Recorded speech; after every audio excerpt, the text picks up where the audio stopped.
क्या लग रहा है कि ये जो यात्रा चल रही है इसको लेकर अमित शाह ने एक बड़ा महत्वपूर्ण चीज़ कल उन्होंने आसाम में कहा और मुझे हंसी आ रही थी कि उन्होंने कहा कि मोदी जी कभी भी बोलते नहीं है बस काम करते हैं। तो बोल कौन रहा था जो 15-15 लाख की बात बदल रहा है भारत की बस यात्राएं चल रही हैं। हमारा भारत बदल रहा है और बदलेगा भी। इतना तो बरेली के बाजार में झुमका नहीं गिरा है जितना आज देश का रुपया गिर गया। और देश का रुपया गिर जाए तो मान लीजिए देश के जो सत्ताधारी बैठे हुए हैं, देश के पीएम जो है वो नकारा। मैं चैलेंज करती हूँ अपने देश के गृह मंत्री जी को कि अगर वो भारत जोड़ो यात्रा के विषय में जिक्र करते हैं तो मैं उनको चैलेंज करती हूँ कि राहुल गांधी जी के साथ में आप भारत जोड़ो यात्रा में शिरकत करें। आज मैं कांग्रेस की कार्यकर्ता हूँ, खुले मंच पे बोल रही हूँ। 2019 में मैंने वोट किया देश के प्रधानमंत्री को, ये सोच करके कि देश में बदलाव होगा। वो नेता है जो जनता के लिए सड़क पर शेर की तरह चल रहे हैं और वो जो हमारे देश के प्रधानमंत्री हैं वो टीवी पर जो है चीतों को दिखा रहे हैं। द लाइव टीवी, सच सबसे आगे। नमस्कार, आदाब, मैं रज़ा अंसारी और आप सभी का स्वागत है द लाइव टीवी पर। भारत यात्रा में कई सारे लोग ऐसे शामिल हैं जो शायद प्रधानमंत्री नरेंद्र मोदी को जमकर जवाब देते हैं और जमकर बातचीत करते हैं। पूनम पंडित जी हैं, बुलंदशहर से कांग्रेस के टिकट पर जो है चुनाव भी लड़ चुकी है 2021 में। हालांकि 22 में रिजल्ट बहुत अच्छा नहीं आया योगी जी के सामने, या योगी जी के कह सकते हैं कि विधायकों के सामने जादू नहीं चला, मगर बोलती ज़बरदस्त हैं और लाइव टीवी के प्लेटफॉर्म पर इनका हम स्वागत करते हैं। पंडित जी, ये बताइए कि इस पूरे भारत जोड़ो यात्रा में ऐसा क्या कुछ उद्देश्य के साथ आप जुड़ी और इस एक महीना से ज़्यादा की यात्रा में क्या उद्देश्य पूरा हो गया है? देखिए, ये भारत जोड़ो यात्रा किसी भी राजनीति का वो नहीं है। पहली बात तो मैं क्लियर कर दूं, भारत जोड़ो यात्रा जो है वो हमारे देश के लोकतंत्र, संविधान, हमारे देश की नीतियों को, हमारे देश को बचाने के लिए भारत जोड़ो यात्रा है। इसको राजनीति के चश्मा उतार करके आप देखेंगे तब आपको पता चलेगा इसमें जो मजबूती है वो आप जैसे युवा साथियों की कि आप पढ़े लिखे हैं, आपके जो सरकारी डिपार्टमेंट है वो किसी किसी को दिए जा रहे हैं, प्राइवेटाइजेशन करे जा रहे हैं, ये उनकी युवाओं की आवाज़ बनने के लिए है। ये हम जैसी बेटियों की, तमाम उन बेटियों की, मैं उत्तर प्रदेश से आती हूँ, बाकी देश की भी बात करूँगी क्योंकि देश में रहती हूँ भाई, भारत देश में तमाम बलात्कार बेटियों के हो जाते हैं। उत्तर प्रदेश में भी अभी बलात्कार लखीमपुर में 2 हुए और बेटियों को फांसी पे लटका के मार दिया। औरैया में बेटी का बिना कपड़ों की हालत में निर्वस्त्र शव मिला है, पुलिस आनन फानन में ले करके जा रही है ना। इस तरीके की जो ये तमाम उन बेटियों की आवाज़ बनेगी, मजबूती देगी हमारे लोकतंत्र को बचाने के लिए और हमारे किसानों के लिए जिन्होंने देश की जीडीपी में हमेशा सहयोग किया है। वो देश का अन्नदाता जिसने हमेशा देश का पेट भरा है। ये तमाम सभी लोकतंत्र, संविधान और समस्त भारत की जनता को एक करने के लिए और स्पेशल मोटिव जो धर्मवाद में और जातवाद में पिछले दिनों आपने देखा होगा कितनी हिंसाएं, कितना सिस्टम, किसी ने कहाँ नारे लगा दिए एक समुदाय के खिलाफ, ये वो इस तरीके की जो चीज़ें हुई हैं, धर्म के नाम पर बांटना, जात बिरादरी के नाम पर बांटना, उन सबको एकत्रित करके जोड़ना। क्योंकि हम भारत हैं, भारत में हमने जन्म लिया, हमने उस भारत में जन्म लिया जहाँ भाईचारा, एकता, स्वाभिमान, सम्मान के साथ में देखा जाता है और हमारे भारत में एकता है भी। लेकिन कुछ असामाजिक तत्वों के कारण देश को पिछले काफ़ी समय से इस तरीके की चीज़ों का सामना करना पड़ रहा है। भारत जोड़ो यात्रा में चली और बीजेपी कर्नाटका कह रही है कि ये एंटी नेशनल यात्रा है। देखिए, बीजेपी क्या कहती है अब वो छोड़ दीजिए। हम बहुत दिन से बीजेपी की सुन रहे हैं, पूरा देश तमाम बीजेपी की सुन रहा है, कर्नाटका ही नहीं पूरा भारत का जो बीजेपी है उसी की सुन रहा है।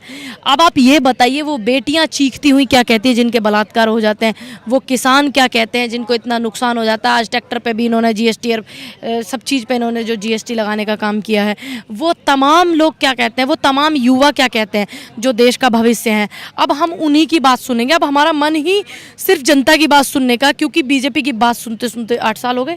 हमने 8 साल में बहुत कुछ फेस करा, तमाम युवाओं पर मुकदमे, तमाम युवाओं को इतना प्रताड़ित, बेटियों के बलात्कार हो जाते, उनके परिवार को प्रताड़ित करना, बेटियों को रात के अंधेरे में 2 बजे जला देना, मट्टी का तेल छिड़क करके। तो हमने इस चीज़ को फेस किया है। क्यों किया? क्योंकि हमने बीजेपी को बड़ी शांति से सुना। लेकिन अब हम देश की जनता की सुनना चाहते हैं और हम वही करने वाले हैं। तो बदल रहा है भारत की बस यात्राएं चल रही हैं।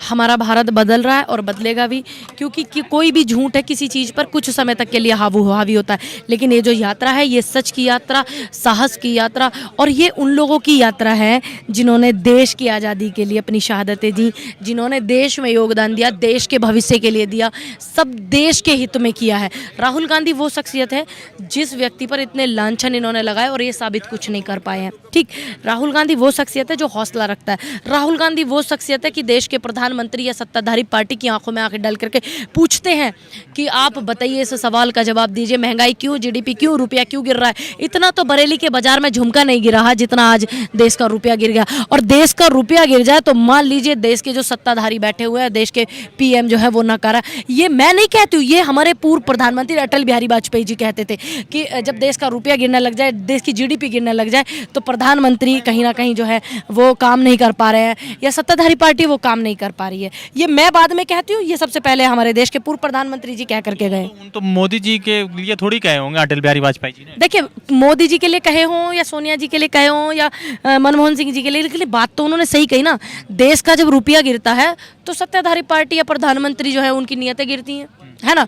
अभी ये बात ये लागू नहीं होती कि मोदी जी के लिए नहीं कहा, ये बात होती है लागू एक फैक्ट कि हाँ ये फैक्ट है, जब देश का रुपया गिरता है तो सत्ता क्या कर रही है, सत्ताधारी पार्टी क्या कर रही है। लाखों करोड़ों लोगों ने चंदा दिया देश में कोरोना महामारी में, लाखों करोड़ों लोगों ने योगदान दिया, इतनी संस्थाएं चल रही, लोगों ने एक दूसरे की मदद करी। सरकार ने कितनी मदद करी, क्या सरकार के सत्ताधारी पार्टी के नेता बताएंगे कोरोना काल में कितनी मदद करी उन्होंने? आंकड़े देखिए। अभी ये बताइए, आप कभी ऐसा कभी हुआ, देश की जो हमारी 3 सेनाएं हैं, जल सेना, थल सेना, वायु सेना, 3 सेना हमारे देश की सेना है, कभी उनका इन्वॉल्वमेंट होता राजनीति में? नहीं होता। लेकिन अब की बार ऐसा हुआ, जब अग्निवीर योजना लेकर के आए हमारे सरकार, तो उन सैनिकों, तीनों प्रमुखों को आगे कर दिया, वो पीछे उनके बैठ गए, छुप करके, मुंह छुपा करके वो बैठ गए पीछे।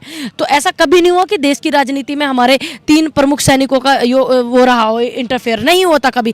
लेकिन अब चीजें वही हो रही है। रही बात बैंक वाले की, अब जब 3 सेना के प्रमुख अग्निपथ के उसमें बिठा दिए तो आप क्या कहेंगे बैंक वालों को और इनको? तो क्या लग रहा है कि ये जो यात्रा चल रही है इसको लेकर अमित शाह ने एक बड़ा महत्वपूर्ण चीज़ कल उन्होंने आसाम में कहा, और मुझे हंसी आ रही थी कि उन्होंने कहा कि मोदी जी कभी भी बोलते नहीं है, बस काम करते हैं। तो बोल कौन रहा था जो 15-15 लाख की बात कर रहे थे?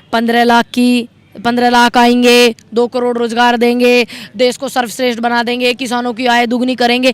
ये हमारे प्रधानमंत्री जी माननीय नरेंद्र मोदी जी के शब्द हैं। और ये बात मैं क्या करूं, हमारे गृह मंत्री जी को पता ही नहीं, उन्हें थोड़ा ज्ञान का आभास कम है।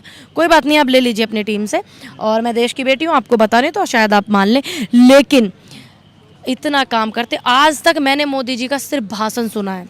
मैंने 1-2 काम देखे, सड़क बनवाई मोदी जी ने, वो सड़क पहली बारिश में ध्वस्त हो गई, पूर्वांचल का जो हाईवे था, ठीक है, वो उनकी सरकार द्वारा बनी गई।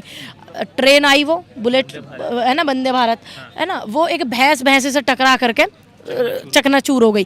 ये 2 काम उन्होंने किए थे, मुझे लगा कि उन्होंने देश हित में अच्छा किया। लेकिन ये बेड़ा गर्क जो हुआ, ये जो करप्शन होता है, ये सिस्टम में से क्यों खत्म नहीं हुआ? क्या सड़क वो एक ही बारिश में ध्वस्त हो गई, इतना माल उसमें लगाया? क्या वो जो ट्रेन थी इतनी तेज नहीं हुई होगी? पुरानी सड़कें आज भी चल रही हैं भाई, हमारे यहाँ तो इंटरलॉकिंग की सड़क है वो चल रही, और ये तो देश का नेशनल हाईवे इतना बड़ा बनाया था, तो इसमें क्या इन्होंने ऐसा कर दिया? तो ये हमें देखना पड़ेगा, हमें समझना पड़ेगा। हमारे प्रधानमंत्री, पूर्व प्रधानमंत्री जी जो थे, अर्थशास्त्र थे, तो कभी बोले नहीं ना।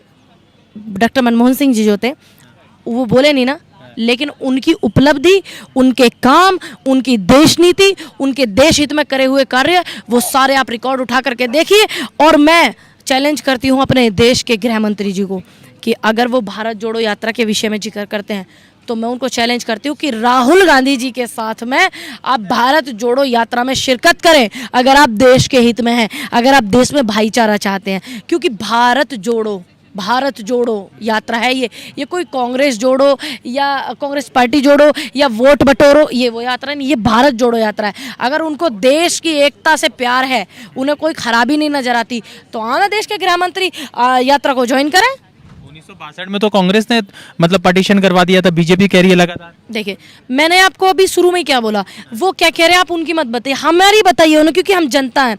मैं एक पार्टी की कार्यकर्ता होने से पहले मैं जनता में मेरी गिनती है, मैं देश की बेटी हूँ। मेरे 2 सवालों के जवाब हैं, ये वो दे दें। मैं ये 1983 के, 1984 के, 1985 के, 76 के, 74 का जिक्र क्यों उठाते हैं? हम बात करेंगे प्रेजेंट टाइम की, क्योंकि हमने प्रेजेंट टाइम में आपको वोट दिया था। जब आप 2019 में प्रधानमंत्री बने थे तो मेरे वोट से बने थे, मैंने देश के प्रधानमंत्री, हाँ जी मैंने किया था, मैंने तो खुले मंच पे बोला। 2019 में मैंने देश के प्रधानमंत्री नरेंद्र मोदी जी और बीजेपी पार्टी को वोट किया। क्यों किया? कि दुनिया बदलाव चाहती है, बदलाव आएगा, 2 करोड़ रोजगार मिलेंगे, 15 लाख आएंगे, किसानों की आय दुगनी होगी। मैंने वोट किया। आज मैं कांग्रेस की कार्यकर्ता हूँ, खुले मंच पे बोल रही हूँ। 2019 में मैंने वोट किया देश के प्रधानमंत्री को, ये सोच करके कि देश में बदलाव होगा, इतने बड़े बड़े वादे हो रहे हैं, लेकिन आज स्थिति क्या, और मैंने वोट किया, इसीलिए मैं देश के प्रधानमंत्री से सवाल करती हूँ। ठगा महसूस कर रहे हैं? बिल्कुल, बहुत ठगा महसूस कर रही हूँ। तभी तो देश के आंदोलन में शिरकत की 13 महीने, तभी तो इतनी बड़ी जो है पार्टी को मैंने ज्वाइन किया, कांग्रेस पार्टी को, क्योंकि मुझे विचारधारा जो मेरी कांग्रेस से मिलती है, बीजेपी से नहीं मिलती है। मेरी विचारधारा ऐसी नहीं कि एक बेटी का बलात्कार हो गया और उसको रात के अंधेरे में जला दो, ये मेरी विचार। का सीट मिल जाएगा, आप भी बदल जाएंगे? देखिए, आज आप मुझे जो देख रहे हैं, मैं वही हूँ और मैं हमेशा वही रहूँगी।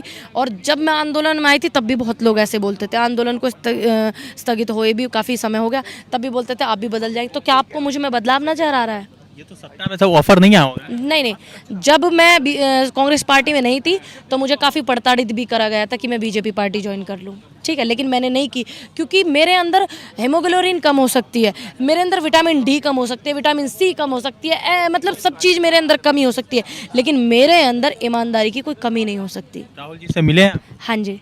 कैसा फील रहा राहुल जी से?